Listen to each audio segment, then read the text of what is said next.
joined us. It's time for Know Your Africa, the quiz, and we styling it differently this time around. We're going to be getting into conversation with one of the finest when it comes to the film industry representing South Africa.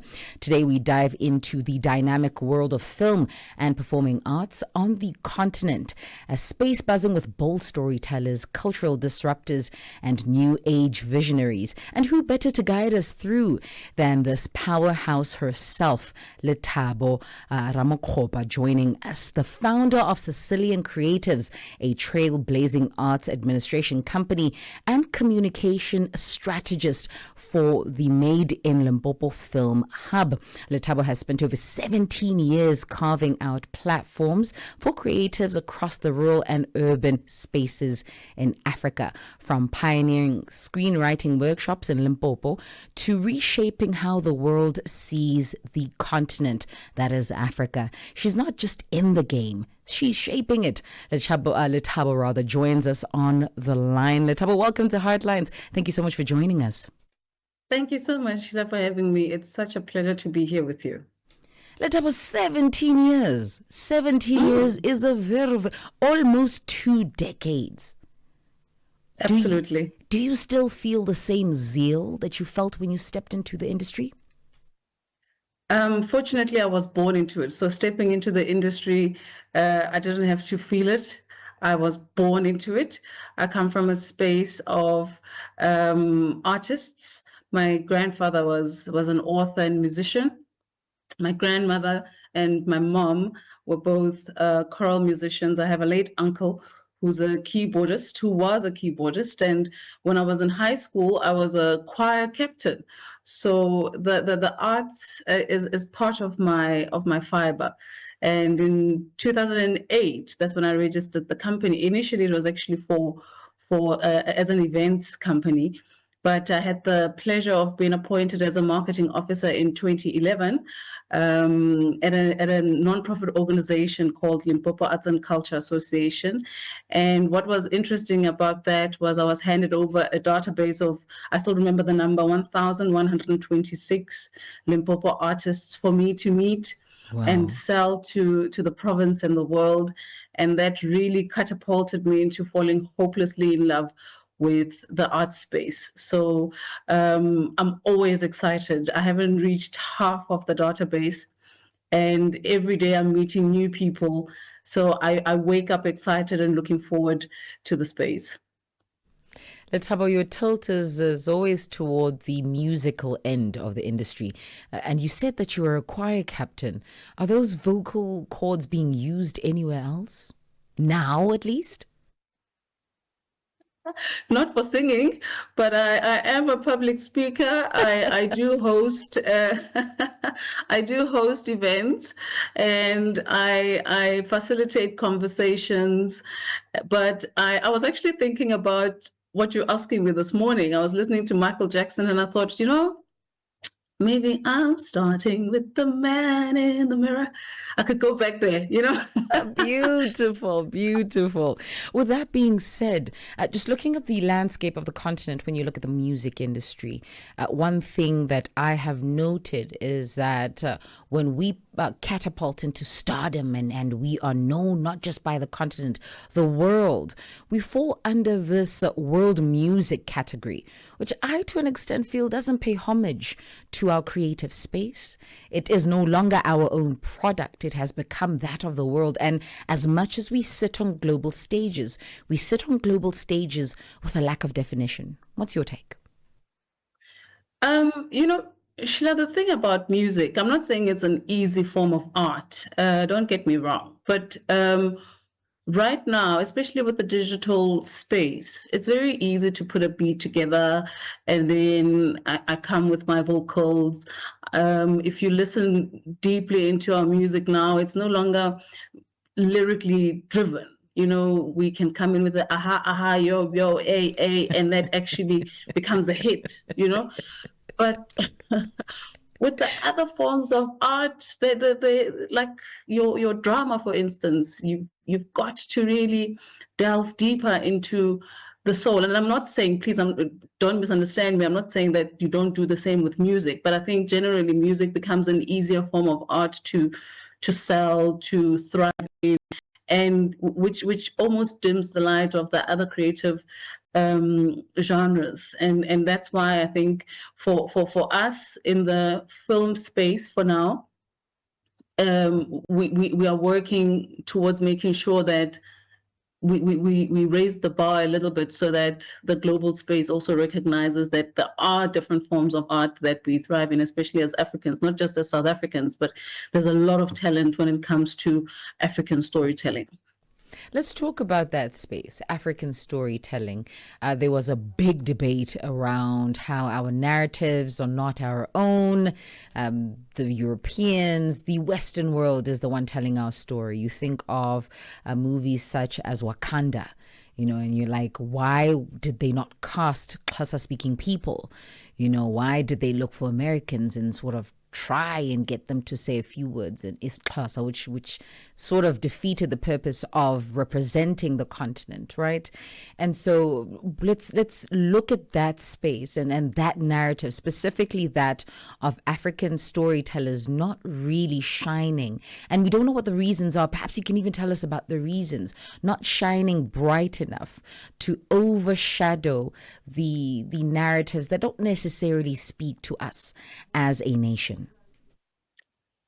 One of the major lacks, and I'm not sure whether it's really Africa's problem, but there is an underinvestment in indigenous storytelling and languages.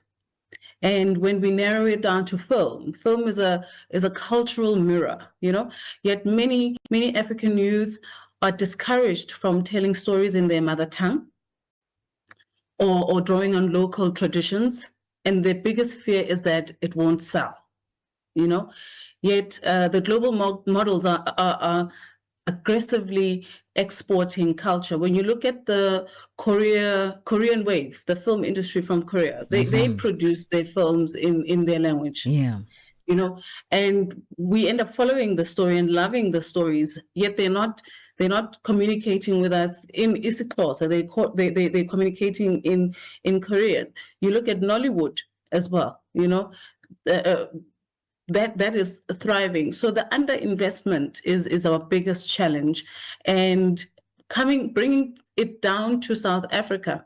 When we were growing up, once we transitioned from the apartheid era into 1994, there was a big push in terms of speaking English. Even when we went to school, there was that instruction to our parents that make sure that the kids are speaking English at home. So what that did to indigenous languages, it fizzled. I have an 18-year-old who understands my Sepedi, which is our local dialect, but she can't necessarily communicate in that language herself because she is bottled into the English medium. So I think that's not only our challenge in Limpopo, but it's generally the challenge because we believe that English is a medium of communication.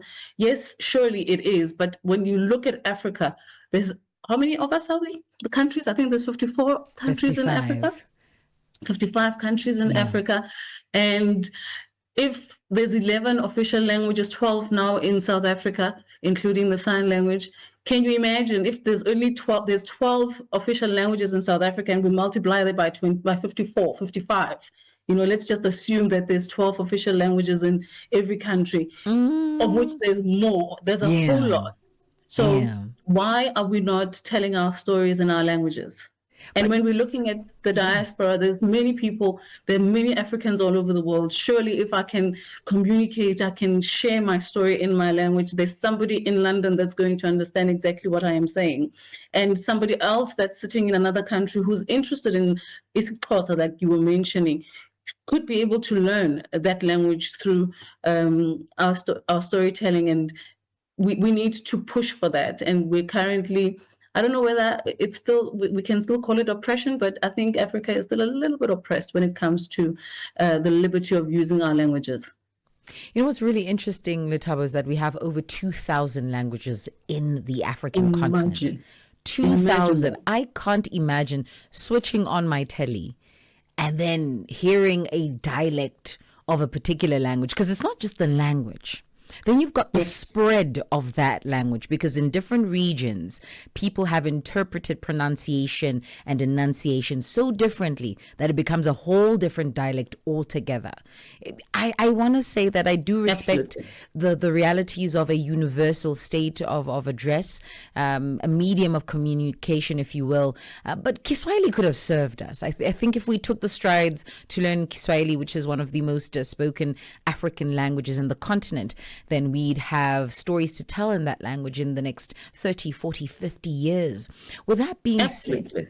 with that being said, I wanna tackle the issue, or it's not an issue. It's more so the art of storytelling. Now, I know that you host workshops to teach people how to write for screen, right? I have found, however, that with the African continent, our stories are so far-fetched. You know, there's purple lightning. You know, somebody disappears and reappears somewhere else. You know, and I want to gauge your thoughts on that. That I don't dismiss the level and the caliber of creativity.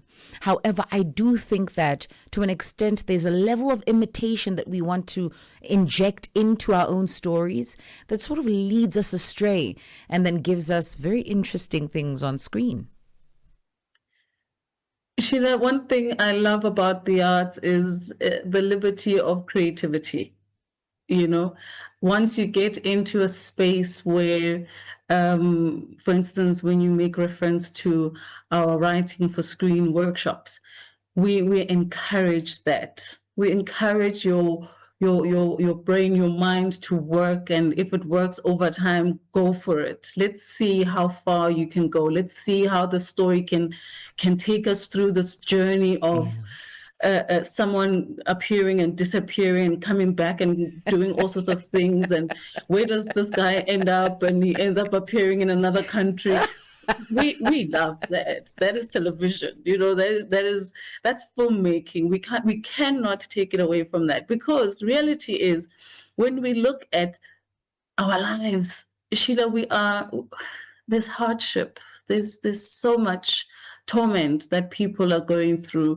And sometimes you just want to switch on your telly and let your mind run amok. You know, let's go into some cave and have a different world in there and come out feeling refreshed. I think we shouldn't necessarily worry about how crazy it goes, the creativity goes. We must encourage that, especially when we are facing the challenge that our children are limited. In Africa, our children are limited. You know, even if you have an interest in filmmaking, our education system does not accommodate that.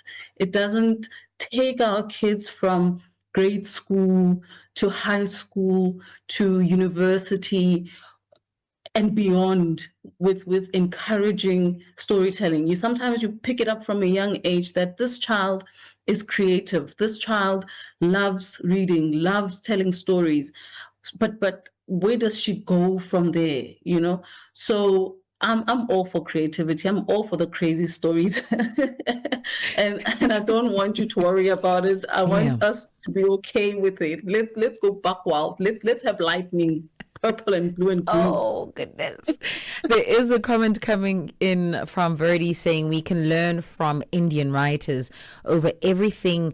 It sort of comes back to national pride. What's your take on our story's ability to really reflect the people and the beauty? And I suppose not just the prowess, but the everything amazing about Africa, or that particular nation that is. Do you see that in the writing? Um, the sad part about Africa is that somewhere along the way, somebody told us that we're not good enough. You know, somebody instilled this idea that we are below and beneath, you know, and I think that that narrative is still very much embedded in our people. And I think it's high time we come together as Africans and celebrate each other. You know, if you are coming in with your feathery skirt and no top, let it not be a sexualized thing. Let it be seen as a cultural background of where you come from, you know, and let's celebrate that. Let's talk about it. When you're speaking about the Indian writers and the films, they do not present themselves as anything but Indian. We still try so hard to be westernized, European. You don't see a lot of our stories that encourage, that tell the story of the cultures and the traditions of Africa. So I think that's still missing a little bit, and I would love to see more of that. And we encourage people to not only tell their own stories, but delve into themselves as well as to who they are and share those stories in their writing and their storytelling.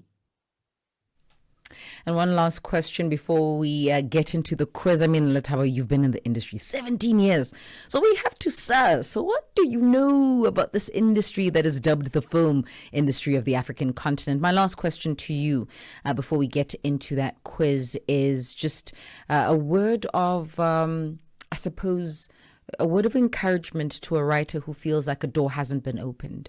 I've been telling stories. I've been scripting. You know, I'm based in Ghana, I'm based in Togo, I'm based in Libya and Liberia. I've been writing.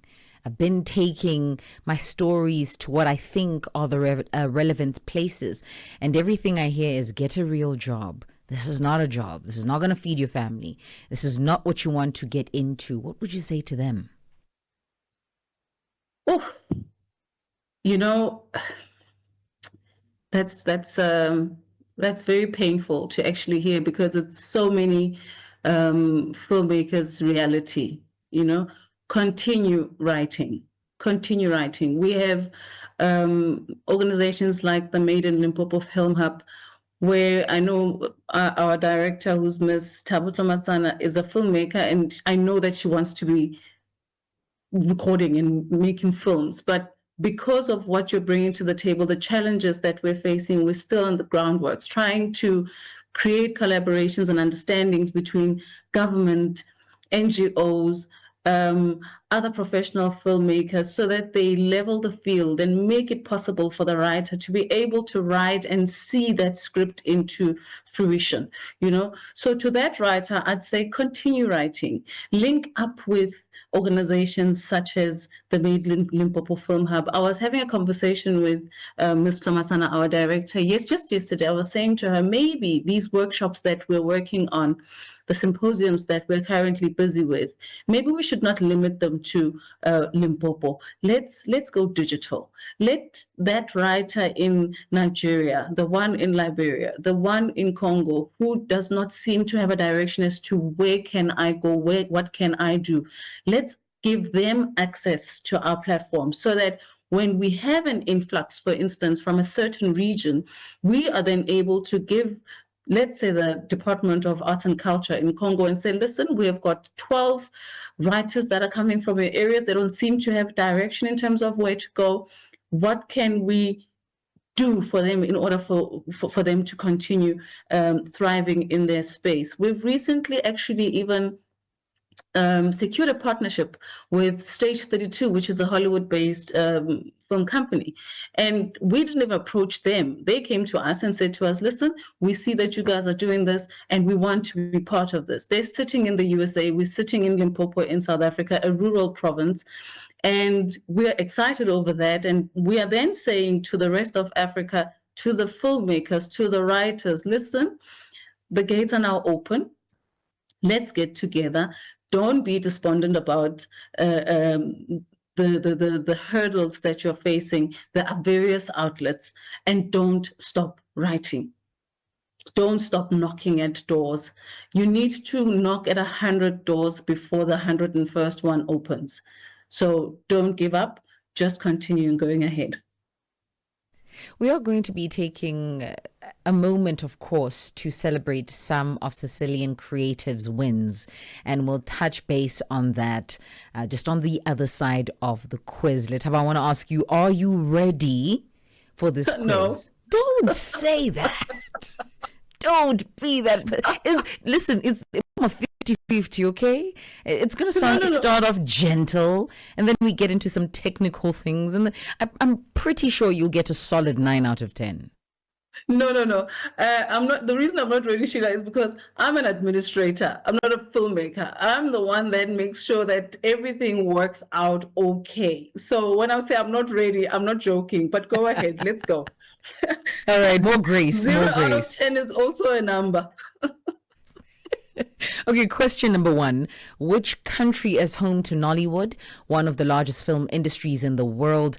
A, Ghana, B, Nigeria, C, South Africa, or D, Kenya? B, Nigeria. C, ding, ding, ding, ding, ding. You're winning. Question number 2. What is the largest film festival in Africa? A, the Durban International Film Festival. B, we have CEF, or rather FESPACO. This is the Pan-African Film and TV Festival. And then we have C, Luxor African Film Festival. Or D, Ekrans Noors from Cameroon. I'll go with B again. Ding, ding, ding. At this point, Lethabo, you're playing with me. You're playing with me. We're done. We're finished. Thank you so much for the quiz. Question number 3. Which African film won Best International Feature at the 2021 Oscars shortlist? A, Lionheart. B, The Man Who Sold His Skin. C, Rafiki. Or D, Tsotsi. It must be Tsotsi. Is that your final answer? My final answer is Tsotsi. The first one. Okay. It's still a 2 out of 3. The answer you're looking for is B, The Man Who Sold His Skin from Tunisia. Nice one. Okay. Question number 4. The 2005 Oscar-winning South African film Tsotsi was directed by option A, Gavin Watson, option B, Gavin Hood, option C, Mandla Dube, or option D, Neil Blomkamp. Gavin Watson. Is that your final answer? No, I'm not sure. You gotta make sure that you are sure. I'm gonna give you the options again. Okay. Option A, Gavin Watson. Option B, Gavin Hood. Option C, Mandla Dube. Or option D, Neil Blomkamp. Why is Gavin Watson sitting on my lap and I'm not sure if I'm right? But I'll go with him anyway. Ma'am. Okay, 2 out of 4. 2 out of 4. The answer you were looking for was Gavin, in actual fact, but Hood. Yeah? You see, Gavin. You see, Gavin is the equation, in actual fact. Yeah. Question number 5. The Made in Africa initiative by Netflix aims to A, sponsor student filmmakers, B, promote tourism through film, C, invest in African storytelling production, or D, translate content into African languages. C. Oh, you back in the game. Da, da, da, da. Yes, 3 out of 5. That's 60%. I'm loving it. Question number 6. Which South? Sheila, how many questions are these? I mean, you're really killing me now. Come on, we have to give you an opportunity to get something stronger than 3 out of 5. Yeah, we're aiming for 75%. Let's aim for that. Jeez. Okay. Question number 6. Which South African actress starred in The Woman King alongside Viola Davis? A, Terry Peto, B, Nomza Mombata, C, Thuso Mbedu, or D, Pearl Thusi? Oh, that's Thuso Mbedu. That's our girl. You see, we're going somewhere. 4 out of 6. Listen, right. I'm commending. At this point, take the crown, please. Just take the crown It's yours. Got it. We're getting a bit more technical. Question number 7. The African Continental Free Trade Area could benefit the film industry by A, increasing tax, B, enabling cross-border collaboration and content distribution, C, censoring international content, or D, limiting digital platforms. That's B. Come on. Ma'am, the crown is yours. At this point, this is where you're on the stage and you start saying, I just want to say thank you to because 5 out of 7 is amazing. To my mother and my father. To my mother. Oh, my goodness. Question number 8. What's the biggest challenge most African filmmakers, according to UNESCO's 2021 report? Again, what's the biggest challenge for most African filmmakers, according to the UNESCO's 2021 report? A, lack of actors. B, lack of funding and infrastructure. C, too many film schools. Or D, oversaturation of content. That's B. Infrastructure. Definitely. Ma'am. 6 out of 8. What are we saying? That Kevin guy was not on my side. 6 out of 8. 6 out of 8. Quick number 9. Which streaming platform has notably increased investment in the African continent? Option A, Amazon Prime. B, Netflix. C, Apple TV. Or D, Showmax only. Netflix. 7 out of 9. Let's keep it stepping. The last question. What's Limpopo's growing film industry known for? Option A, animated movies. B, community-driven storytelling and regional narratives. C, action films. Or D, comedy specials. Oh, give me those options again. Animated movies, A. B, community-driven storytelling and regional narratives. C, action films. Or D, comedy specials. What is Limpopo's growing film industry known for? B. Ma'am, 8 out of 10, 80%. I told you that this is your spot. Take your crown. Absolutely. Absolutely. Listen, as we part ways, I want to ask about the Cecilian Creatives. I know that there is a win that we should all be celebrating. Tell us about this win. Sure. There's a win. I think I've already shared the partnership with Stage 32. Yes. But we've recently been chosen as the top 20 South African finalists under Jami Farm, which is an initiative by Women in Africa Philanthropy and Coca-Cola Foundation that supports African female entrepreneurs. So this is out of about 7,000 applicants, and it was a race of over 3 to 6 months, I believe. And we came out as part of top 20. And that was a great achievement. But also beyond that, there's something that before we close it off that I wanted to actually acknowledge. You know, you can't walk this journey without a mentor. You know, mentorship is something that is needed, whether it's personal, whether it's business. And I've had the opportunity and pleasure of being part of the Anglo-American Zimele Tourism Incubation Program, which is under the stewardship of Sigma International. And I know that I have acquired a lifetime mentorship, and a big shout out to them. And there's nothing more pleasing than knowing that you can't fall. You know, when you fall, there's going to be somebody who's always there to catch you. So through those programs, definitely it's a great achievement over and above the Stage 32 Hollywood that came to Limpopo instead of Limpopo going to Hollywood seeking them. So you can give me a round of applause for that. Absolutely.